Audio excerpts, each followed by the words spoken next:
Mega doctor bargiye kungira ngo lipstick ibyabakaze byabishyo cyakwesiga muno ngo birimo ban substance bano geta ngo ni red bani bageteha bani red ngo koguma no gitahamuno ngo no hendera obeshaga mayo yakwatsire mwene kine side effects mpango kaza abantu bakukimanya inshonga ryo namazima lipstick inakabukango hamagara gumukazi ninga amagara gumushye nangwana n'umushije abashije abakwija bakagiha bakazi nangwana nebi bakwetana bya kopagara ibi hamisho.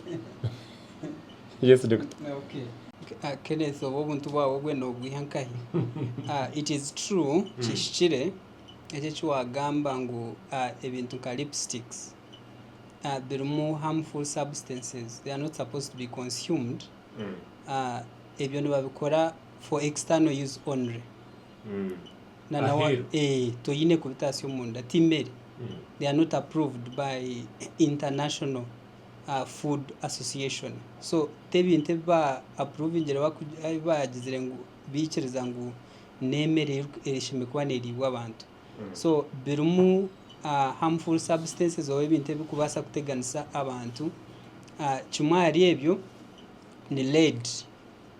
Lead is a metal kandi omushagama tujine konka tujine, those are trace elements no bunto butwine mu ruhanga katuhanga ngo tugume tubufuna tubiho mbihingwa tubiho mu nyamezi kubanturya konka no buntu buke munonga kandi cyanguhi waheza nko mushije kubana ugamba uko mbuza omukazi yabajine omushija akajumuya through kissing ni cyanguha omushija kufuna lead poisoning, kufuna high doses za lead kandi echo kikaretera ubwo mushija yafuna ebintu bitari mwe na bimwe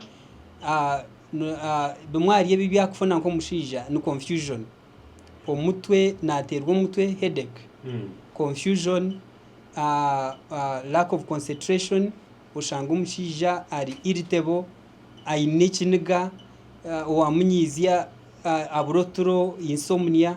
Ibi byona nibiretwa consumption of lead through kissing. Ubwo umuntu ukissinga munonga omukazi because no manya abakazi nibesiga bagaruka behindura no mbiri binde bya makeup binde bakuteka mubiri aza washanga omukazi akozire kurungi makeup ebwano yita kopagaro na lipsticks azikozire deno akabugabugana no mushija na wari kumanya kunyunyaje no shanga omushija we na confused totally atine concentration bagumana bagira ngo bitaba ubwo mushija wakabaje mwena agira kahuje kongo umanyangu otakushimanya akahuje ni wakamuretera kuba byo kumurisa ibyo yayiha munwa gwawe ibyayiharisho ibi byakwiha aha matama ibyabana atekamo buri zoba ibi bintu bimuretera kahuje ako kugira tumushija wanje kayina kahuje no hamurogire.